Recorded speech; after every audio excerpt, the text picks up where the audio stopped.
Assalamualaikum warahmatullahi wabarakatuh Sobat BMC. Jumpa lagi bersama saya Tommy Kristanto. Masih di Bumi Mojopahit Channel. Gudangnya pusaka berkualitas hari ini sangat cerah sekali Sobat. Jadi sangat cerah sekali secara hati saya. Saya doakan juga Anda yang di rumah yang menonton video saya dalam keadaan sehat walafiat, dan apa yang menjadi cita-cita Anda Sobat akan dipermudah oleh Tuhan Yang Maha Kuasa dan diberikan rezeki yang berlimpah dan juga barokah. Nah, di episode kita kali ini saya ingin mengajak Anda untuk mereview dari 5 buah pusaka. 5 buah pusaka ini adalah 5 buah pusaka pilihan, tetapi maharnya terjangkau Sobat. Jangan sampai terlewat. Pusaka ini semuanya insya Allah untuk diwarangkannya sudah dalam keadaan diservis dan juga bagus-bagus pokoknya. Pusakanya bagus, warangkanya pun juga bagus. Nah, daripada penasaran seperti apa sih wujud dari kelima buah pusakanya, kita akan mereviewnya bersama-sama. Baik Sobat, sebelum saya ajak Anda untuk melihat dari kelima buah pusakanya. Nah, ini adalah 5 buah pusaka yang saya katakan tadi bahwasanya untuk di kelima buah pusaka ini semuanya adalah pusaka-pusaka pilihan. Pusakanya bagus dan juga untuk diwarangkannya pun juga demikian. Jadi ini sudah tinggal langsung mengoleksi saja Sobat. Oh ya, di sini pun juga saya ingin menghimbau atau juga memberitahukan kepada sobat semuanya bahwa jika di antara Anda ingin meminyaki pusakanya, usahakan jangan jangan memakai minyak pusaka yang karakternya lengket. Jadi seperti kayak mesik hitam itu seperti itu. Nah, kalau untuk saya selalu merekomendasikan kepada para penonton saya untuk memakai minyak pusaka ini Sobat. Nah, ini seperti ini. Karena saya pun juga memakai yang seperti ini. Nah, ini karakternya seperti air. Jadi dan untuk diwanginya, ini wanginya kalem Sobat. Karakternya seperti air, tidak lengket, itu berarti tidak akan mudah menyerap debu atau kotoran. Jadi tidak akan mudah untuk ini Sobat membuat kerisnya itu berkarat. Karena kalau gampang berdebu ataupun juga kotor itu biasanya gampang sekali berkarat di bilah pusakanya. Nah, oke, kita langsung saja untuk mereview dari kelima buah pusakanya. Kita mulai dulu dari pusaka yang menjadi sebuah primadona. Pusaka ini, dapur ini bisa dibilang di dunia tosan aji Sobat, ini adalah sebuah primadona, yaitu dapurnya dapur Sabu Inten. Nah, ini saya dapatkan dari salah seorang senior tosan aji saya. Jadi beliau itu waktu dulu saya menggeluti dunia tosan aji waktu awal-awalnya gitu, beliau adalah salah satu yang menjadi rujukan saya dalam belajar bertanya mengenai dunia tosan aji.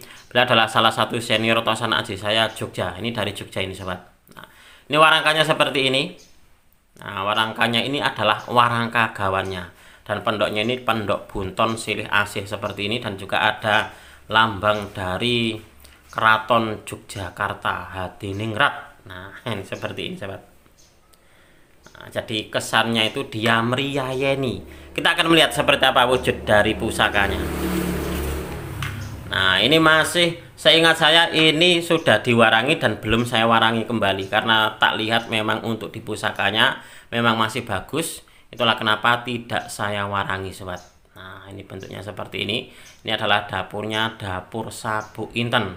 Untuk di pamornya sendiri ini seperti kayak pamor ceprit ini Sobat. Jadi pamornya cuma sedikit seperti ini. Nah, ini seperti ini. Mungkin di antara Anda ada yang sedang mencari keris Sabu Inten. Nah, mungkin ini bisa menjadi sebagai sebuah solusi bagi Anda. Kerisnya bagus dan juga maharnya terjangkau. Nah, bagi di antara sobat ini yang tertarik, bukan cuma di komentar saja. Jadi kalau Anda memang tertarik, silakan nanti langsung menghubungi di nomor WA saya Sobat. Saya memang sengaja tidak menyebutkan dari nilai mahar. Karena apa? Karena memang biar Anda itu nantinya bisa intens dengan saya. Jadi biar lebih mengenal, langsung menghubungi di nomor WA saya. Nah, ini adalah pusaka yang pertama di episode kita kali ini. Dapurnya adalah dapur Sabu Inten dengan pamor ceprit seperti ini. Nah, ini dulu saya dapatkan dari salah seorang senior tosan aji saya. Bisa dibilang beliau juga guru tosan aji saya. Beliau domisili di daerah Jogja. Oke, kita lanjut untuk di pusaka yang kedua. Nah, pusaka yang kedua ini saking lamanya saya sudah lupa ini dulu tak dapatkan dari mana. Nah, warangkanya bagus sebenarnya kalau Anda melihat seperti ini. Ini modelnya adalah model Gayaman Solo memakai pendok bunton. Nah, ini seperti ini. Coba kita akan melihat seperti apa wujud dari pusakanya ini sobat. Nah, pusaka ini bisa dibilang looknya look kembo. Jadi looknya itu dia agak samar. Nah, look kembo seperti ini biasanya ciri dari keris estimasi kulonan. Nah, seperti kayak Pajajaran, Segalo, itu seperti itu. Nah, coba Anda amati. Ini adalah dapurnya dapur Sempono sobat. Jadi ini looknya look 9. Dan untuk di pamornya sendiri ini bagus loh sebenarnya. Ini warangan lama tapi masih terlihat bagus seperti ini. Ini seperti kayak pamor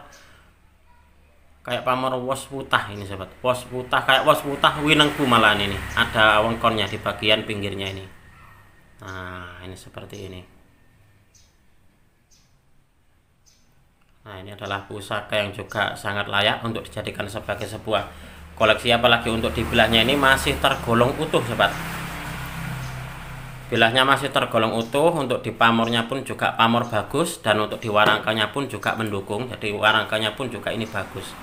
Nah, ini seperti ini. Monggo, ini adalah pusaka yang bagus tapi maharnya terjangkau.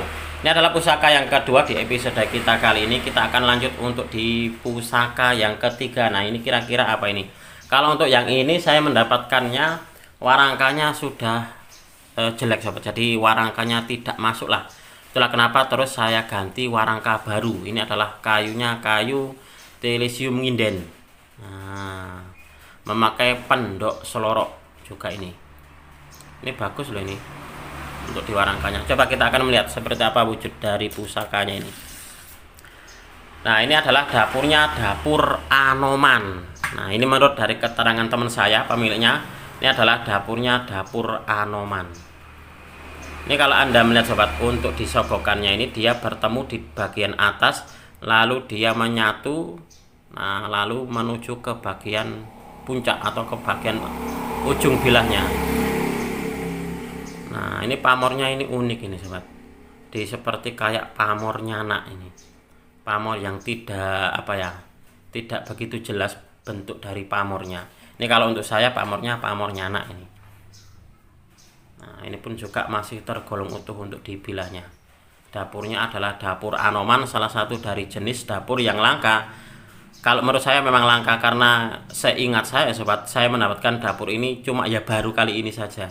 Nah, mungkin di antara Anda pun juga ada yang menyebut ini dapur yang lain gitu. Bukan dapur Anoman, mungkin dapur apa gitu ya, monggo. Tapi menurut dari keterangan teman saya pemiliknya ini dulu tak dapatkan dalam keadaan kotor. Jadi pusakanya kotor, warangkanya pun juga tidak pas, jadi tidak masuk ya. Tidak sesuai lah dengan kriteria saya. Akhirnya terus saya warangi dan juga saya ganti. Saya pesankan warangka baru. Nah, jadinya seperti ini. Nah, monggo mungkin di antara Anda ada yang suka dengan dapur unik dan juga maharnya terjangkau. Mungkin ini bisa menjadi sebuah solusi bagi Anda. Kita lanjut untuk di pusaka yang keempat sobat. Nah, biar tidak lama-lama, kita langsung saja. Ini adalah dapurnya dapur Carang Suko. Nah, ini untuk di warangkanya Gayaman Solo. Estimasi kayunya ini kayu Timoho ini kayaknya sobat ya. Dan di bagian sini ada mata kayunya loh ini. Nah, ada bulat kayak gini nih. Menambah kesan estetik di warangkanya, memakai pendok bunton kemalu merah. Kita akan melihat seperti apa wujud dari pusakanya. Nah, ini punya keunikan tersendiri nih sobat untuk di pusaka ini. Kalau Anda melihat, nah kalau kita amati secara lebih lebih teliti, maka di bagian tengah dari bilahnya ini ada semacam kayak garis lengkung. Jadi bilahnya ini dia agak deklong. Kalau orang Jawa bilangnya itu deklong. Jadi kayak kalau bahasa Indonesianya itu dia agak cekung gitu sobat. Nah, ini khusus di bagian tengah saja. Begitupun juga di baliknya. Bahkan ini sampai ke bagian pucuk loh ya. Ini. Nah, kalau Anda melihat ini sampai ke bagian ujung bilahnya. Nah, ini pun juga sama ini sobat.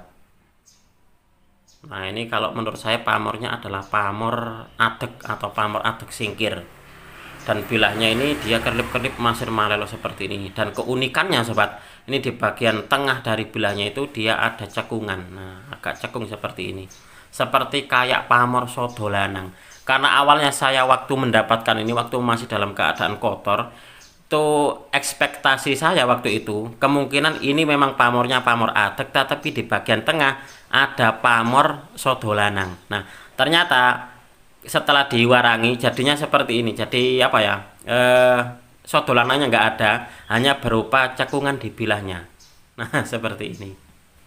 Ini adalah keunikan dari Tosan Aji. Nah, ini adalah pusaka yang keempat, yang mana pusaka ini hampir mirip dengan pusaka yang kelima. Nah, pusaka yang kelima ini beberapa waktu yang lalu baru selesai diwarangi dan juga selesai di servis warangkanya, sobat. Karena untuk diwarangkanya sendiri, ini sudah saya ganti untuk di pendoknya. Saya ganti pendok selorok Kerawangan Kemalu Merah.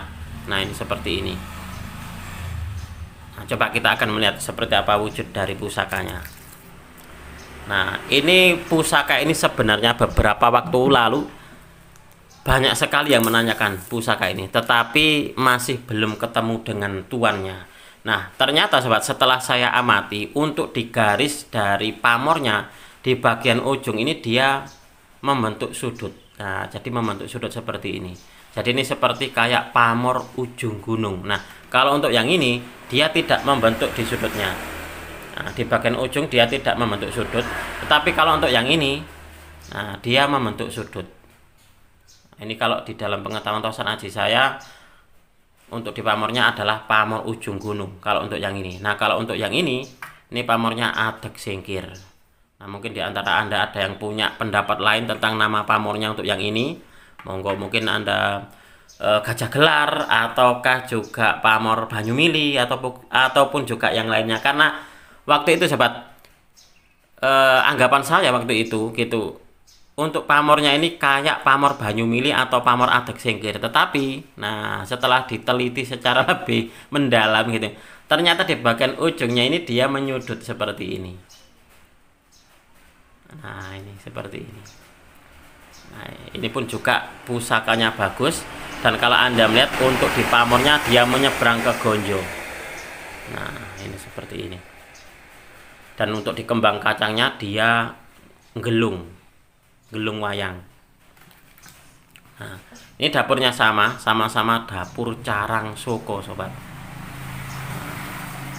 Ini adalah salah satu dari pusaka yang kalau nggak salah kapan hari itu saya dapat 3 Carang Soko seperti ini. Pamornya mirip-mirip kayak gini. Yang satu kalau nggak salah sudah termahar, jadi tinggal 2 ini, sobat. Nah, mungkin ini nanti Anda yang menjadi tuan barunya. Silakan langsung menghubungi di nomor WA saya, sobat. Oke, sobat, mungkin untuk di video ini cukup sekian. Saya berterima kasih sekali lagi kepada Anda yang sudah menonton video ini mulai awal hingga akhir. Mudah-mudahan video ini bisa sedikit menambah pengetahuan dan juga wawasan, khususnya bagi Anda para pecinta Tosan Aji pemula. Marilah kita bersama-sama untuk mengenal, mencintai, merawat, dan juga melestarikan Tosan Aji Nusantara, karena kita adalah pewaris dari budaya ini. Wong Jawa ojo nganti ilang Jawani. Orang Nusantara harus berani untuk punya pusaka. Apabila ada kesalahan dan juga ada kekurangan dalam saya menyampaikan uraian ini tadi, saya memohon maaf yang sebesar-besarnya. Dari saya cukup sekian. Terima kasih dan wassalamualaikum warahmatullahi wabarakatuh. Rahayu, rahayu, rahayu.